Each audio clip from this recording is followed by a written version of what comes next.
How old is the pregnancy?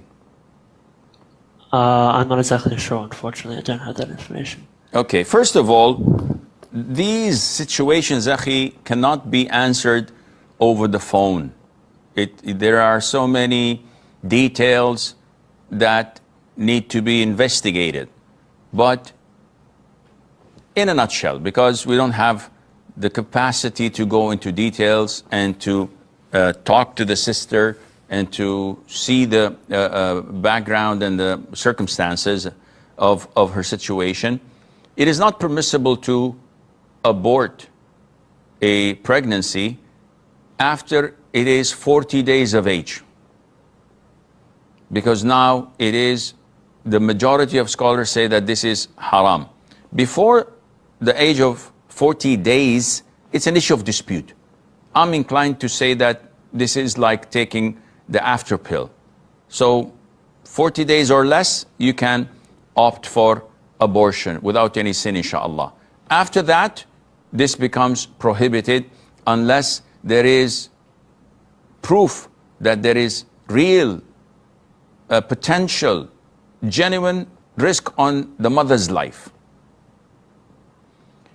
Secondly or thirdly, I've lost count, in her case, I would highly recommend that she book tickets and flee the country.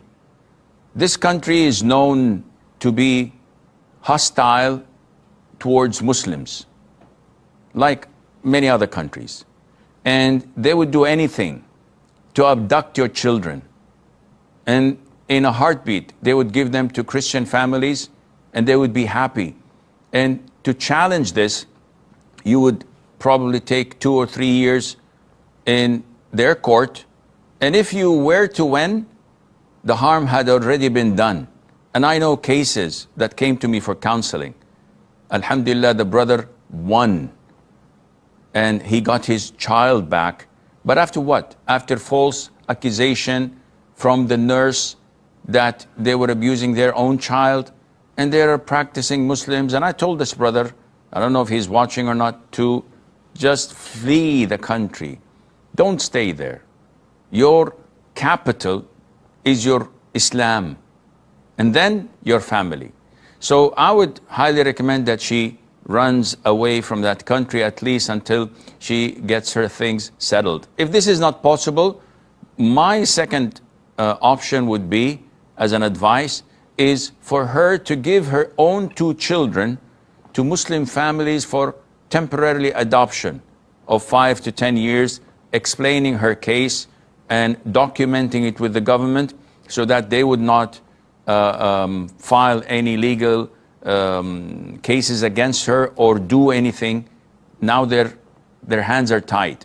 So legally, they can't abduct her children anymore. And trying to bear with her 3rd child coming, making dua that Allah makes him healthy and not having that same disease, Allah is capable of doing that, and Allah knows best.